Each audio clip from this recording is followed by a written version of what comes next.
Hello everybody and welcome to another edition of our Community Access. This week we will show you a grand student action project that will show you a brand new program at Oxford Community Television, all today at our Community Access.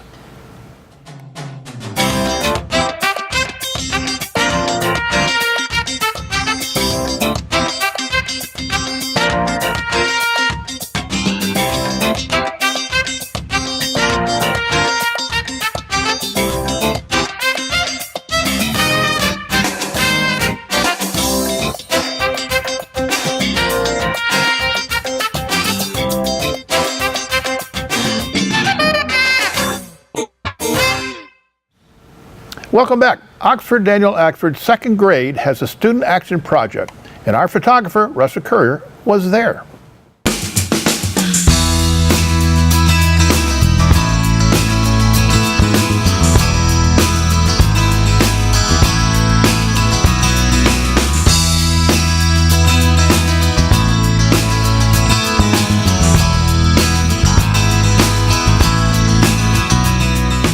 Hi, Bill. We are at Daniel Axford today. We haven't been here in a while, and I'm with Rita Flynn.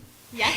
And Rita is going to explain to you why we're here. We're going to feature some second graders that have done some good work in the community. What did they do?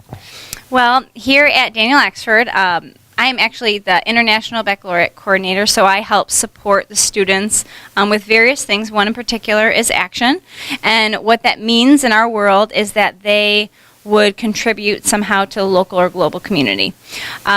This year, you'll hear more about, but our second graders have taken several different forms of action, one being they donated water to Flint when they were learning about water being a finite resource, and we are trying to think of what we could do in-house that would really help support our local community, so students donated water.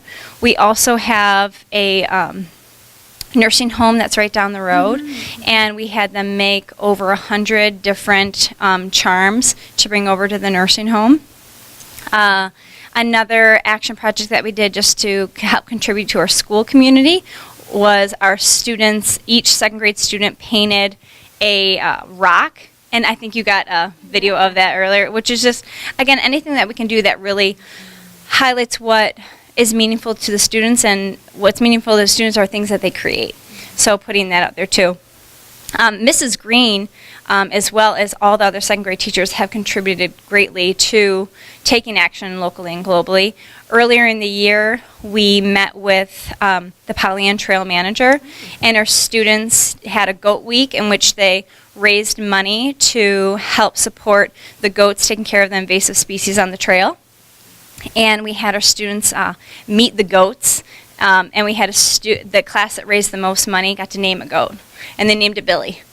And that was Mrs. George's class. And then we have Mrs. Green, who also helped our OES students and Clear Lake students with fifth grade exhibition with action projects. So our students and our whole school have collected over, I think it's 17,000 plastic bags, and it's called Yarn. She makes plastic yarn, and she weaves together mats for the homeless. And those are just a couple things that are off the top of my head, but there's so much more. So it's really moving that we're planting seeds in our students to make change in the world and to inspire them to take an interest in something that they can do to contribute to society. I love this. We've covered a couple extra or other action projects with kids, and I love it that you're instilling an awareness of people in need, seniors, and community. And you certainly did that with everything that you've just described. And now we're going to go talk to the kids and see how they feel about it. Thank you for taking time with us. It's my pleasure. Thank you. We'll be right back. Hi, Bill. I told you about the students that did the service learning projects, and they've done projects for the community. Rita Flynn talked about that. And we are now sitting here with the students, and we're going to find out how they feel about the projects that they've done today. Can you tell me what your name is? Connor. Connor, what did you do for your projects, and how did it make you feel?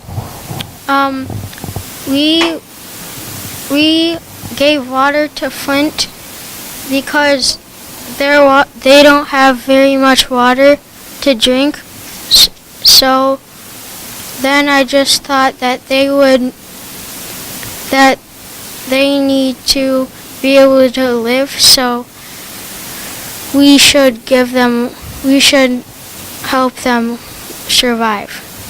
So you feel pretty lucky that we have good water here, and the water that they had is poisoned, right? Yes. And how about, what was your favorite project that you did? I like the when we made Valentine's gifts for the the Senior Citizen Center at downtown Oxford, and we made like little keychains with with beads on it from Joanne's bead store. And what is your name? Braden. Thank you for doing that, Braden. And your name? Brenna, and I also like doing stuff for the senior center because like it's just like nice and it makes me feel good like that we give that to them. Did you get to talk with the people that you gave those treasures to? No, but they gave us a note. Aw, so you did get to hear from them, huh? Uh-huh. And what's your name? Elena, Elena, how do you feel about doing things for your own community? I feel good about it because when you do that, it helps you feel good because other people be happy.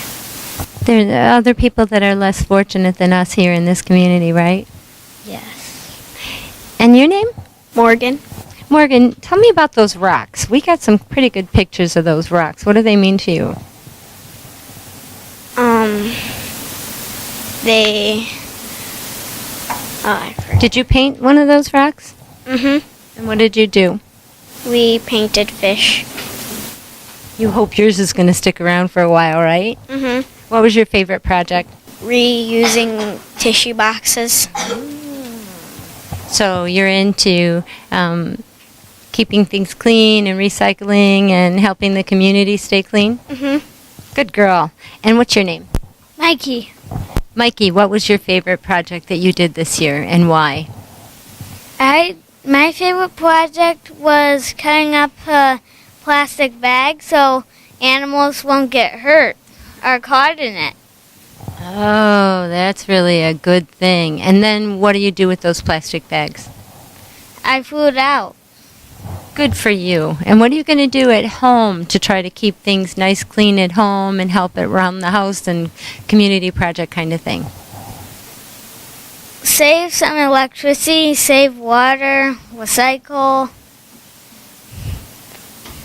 I like all those ideas. And Bill, they're starting out young with community ideas, community projects, and community caring. This is pretty cool to interview these kids.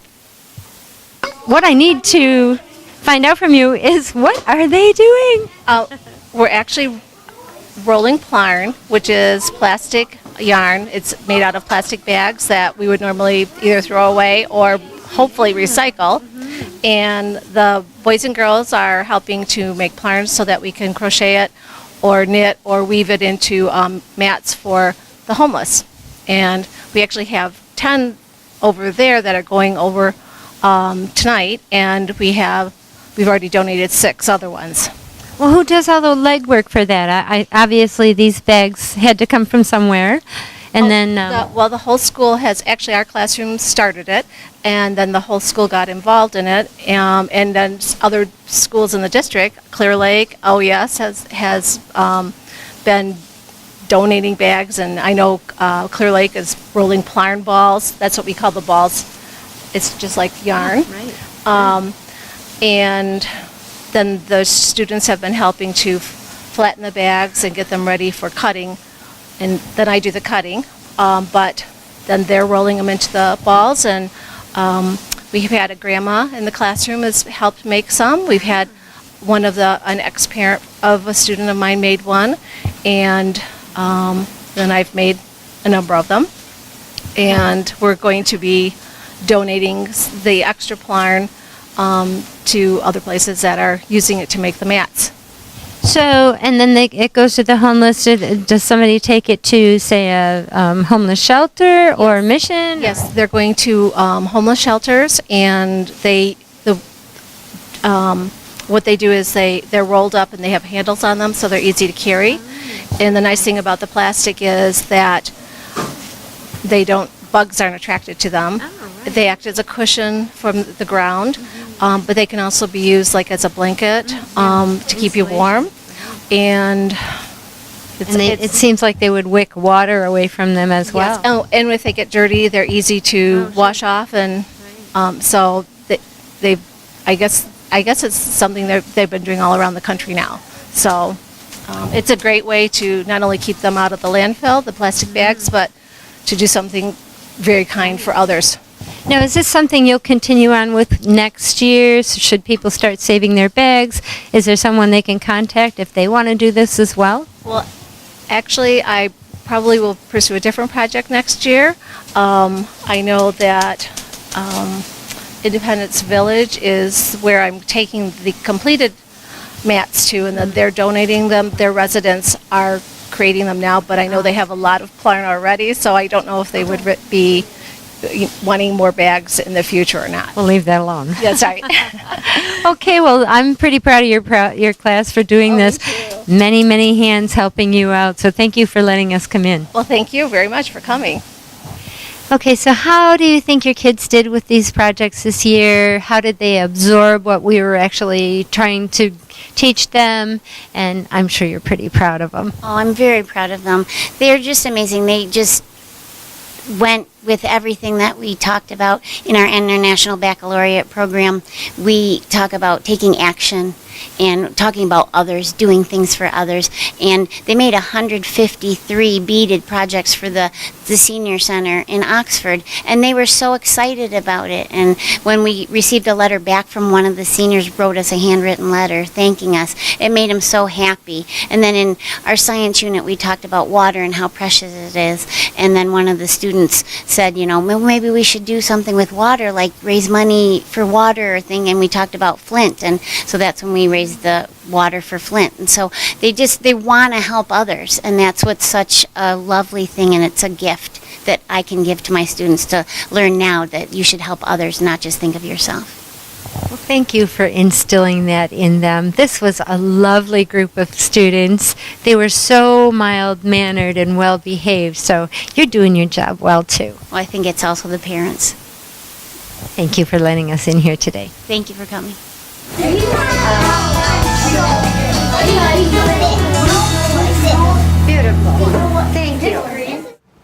Great job, great kids from Daniel Axford. Next up, we have a brand new program at OCTV, and it's just for you for the summer. It's called The Green Team with George White from Wojo's Garden Center. George?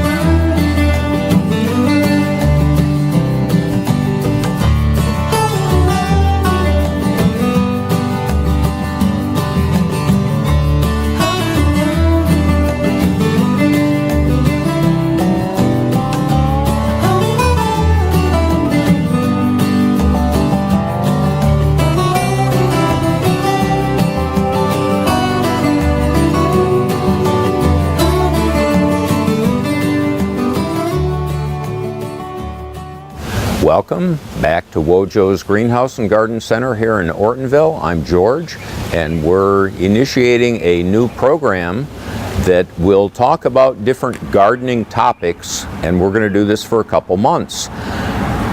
We've talked about a name for this program, and the studio has thought of the name Green Team. And with that, it's a team between the folks here, like myself, and our listening audience, teaming together to make plants and your garden and landscape as nice as it can possibly be. The first topic I want to talk about today is a basic attitude towards gardening. And we find that as generations come and go, my grandmother spent a lot of time in the garden, and that was just what people did back then. That's how they raised their food. I learned from my grandmother. But I personally didn't have that much of a garden like my parents did or my grandparents. So we have novices, so to speak. We have people that don't really know what it takes to raise a garden or raise plants. And we came across an excellent quote by a lady who was quite active in the gardening business. Gertrude Jekyll is her name. We have a David Austin Rose that's named after her. And she says, "The garden is a grand teacher. It teaches patience and careful watchfulness. It teaches industry and thrift. Above all, it teaches entire trust." That's what we basically do, is trust that nature and your efforts and the divine intervention from your God will help us grow beautiful plants.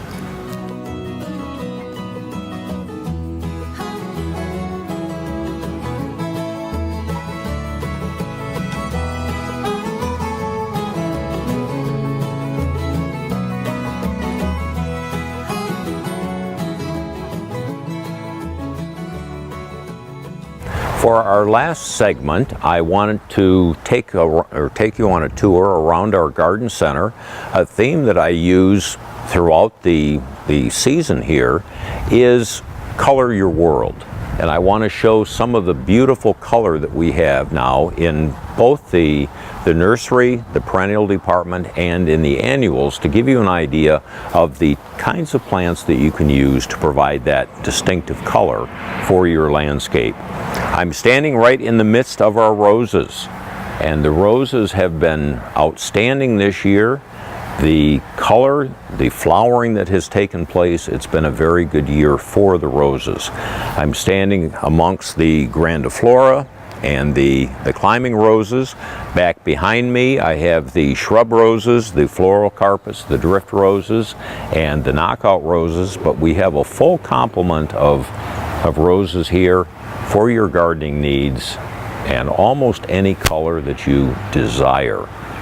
So I'm going to let Russell pan around a little bit and gather in some of this color, and then we'll move to another segment.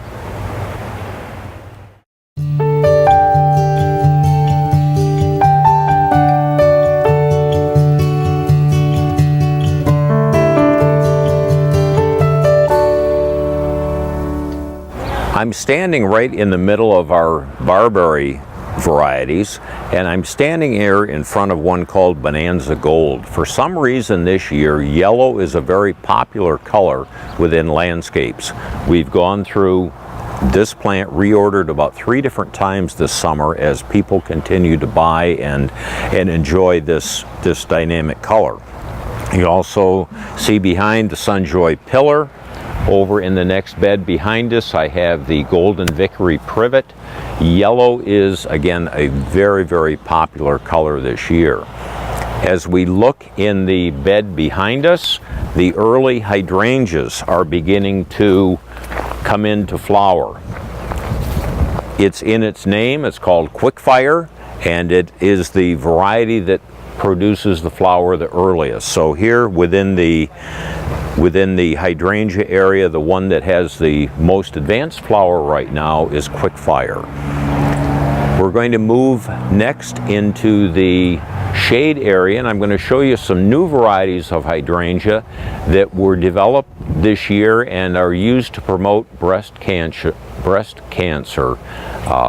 fundraisers. They have a pink flower to them, so we're going to take a look at that next.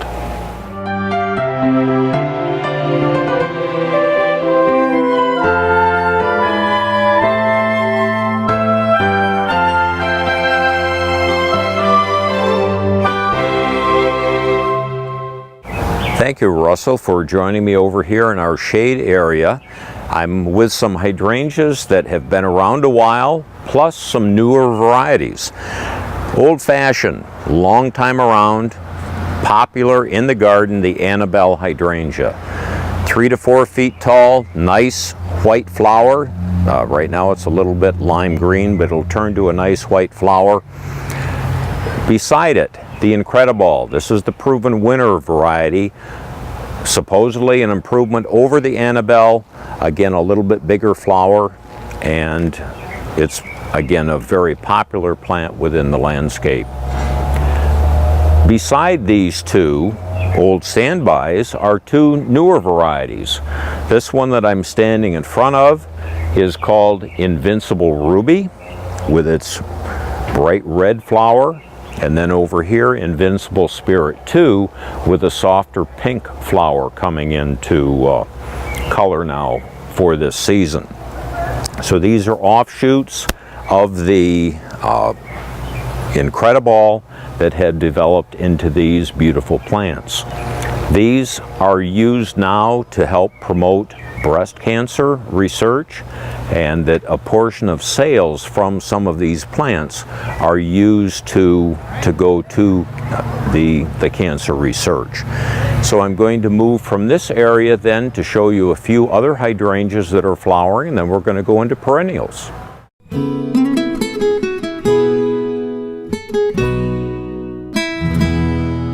One of my favorite hydrangeas are the oak leaf hydrangeas, and I'm standing now in the middle of our three different selections. I have on this side right here Ruby Slippers. This white flower would develop into a pinkish red flower. I have here a shorter variety called Munchkin, and over here I have one called Sykes Dwarf.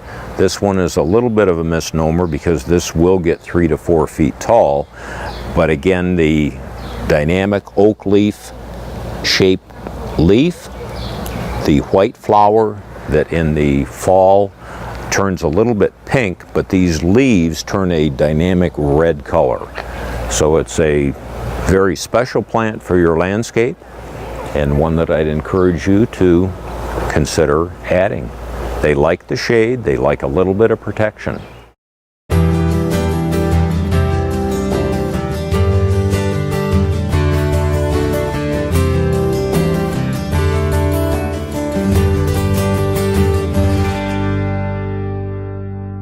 We've now moved into the perennial area, and I'm standing between the two tables of coral bells. I counted the signs, and we have 15 different varieties of coral bells with different shades of color. Just whatever color you're looking for your landscape, we have the beautiful colors to help you with that. We also have in the shade area a selection of hostas to pick from. Astilbe, Brunera, plants again for the shade that love the shade. And behind me, Russell is looking at the hanging baskets, but also on the next tables we have the coneflowers, the coreopsis, the delphinium, that are, even the bee balm is starting to flower. So we have some excellent color here within our perennials. And Russell will take the opportunity to walk around. Some of our daylilies are coming into color, to give you a snapshot of some of that color that you can add to your landscape in our perennial department, both for shade that I'm standing in now, and also plants that love the sunshine.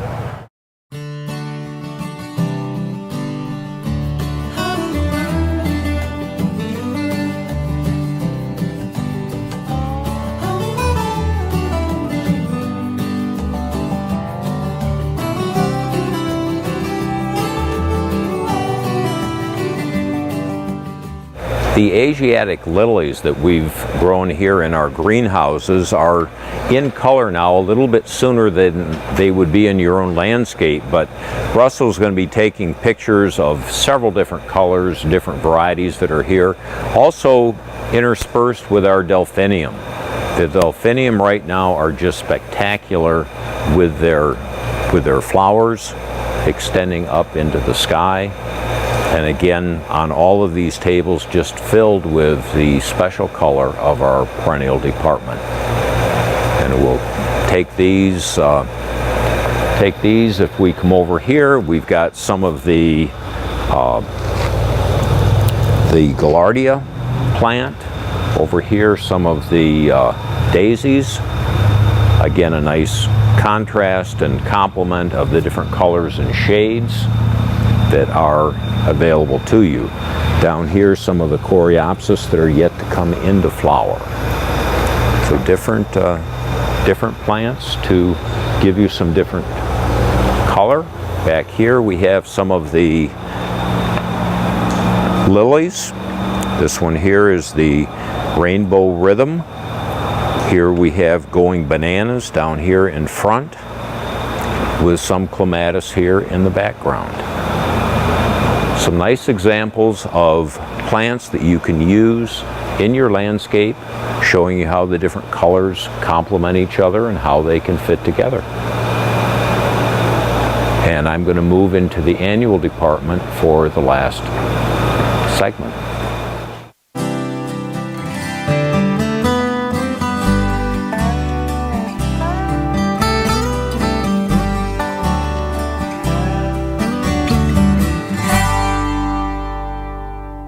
Last area we want to show you is our annual department.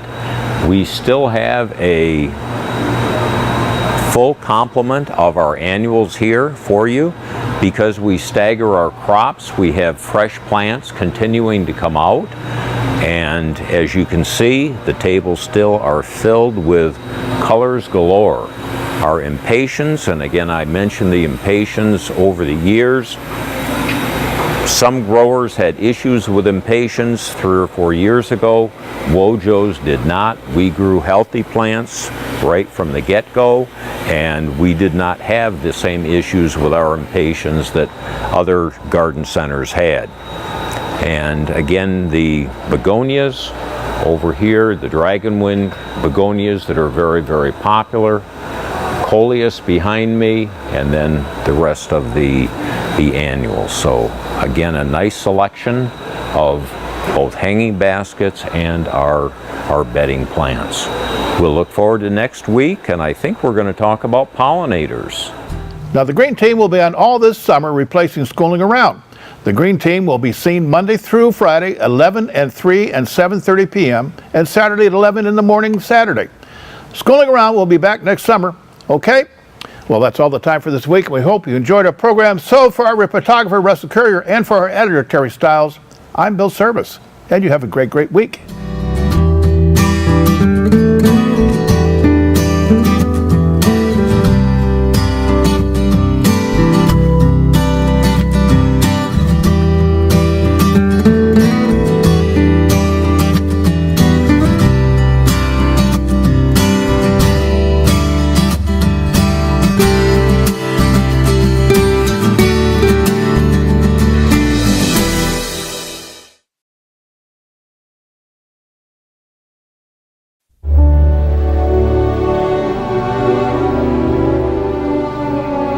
They've stormed beaches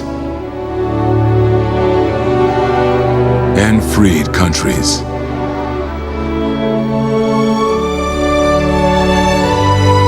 Protected the weak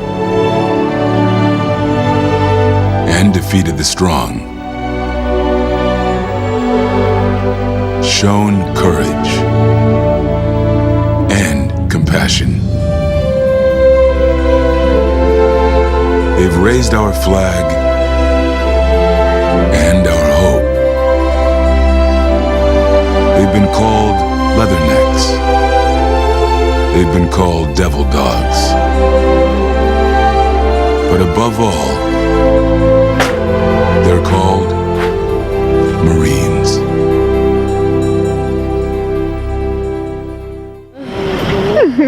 Get closer.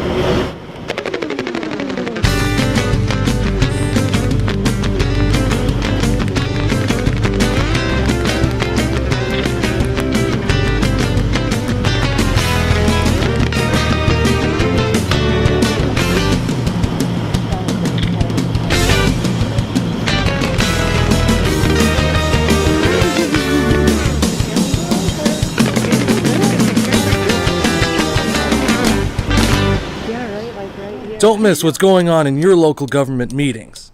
Watch Elgin Nichols and Dave Kinney on Minutes by Minute. Airs Monday through Friday, 7 a.m., 11:30 a.m., and 11:30 p.m. where they add a touch of humor to local politics.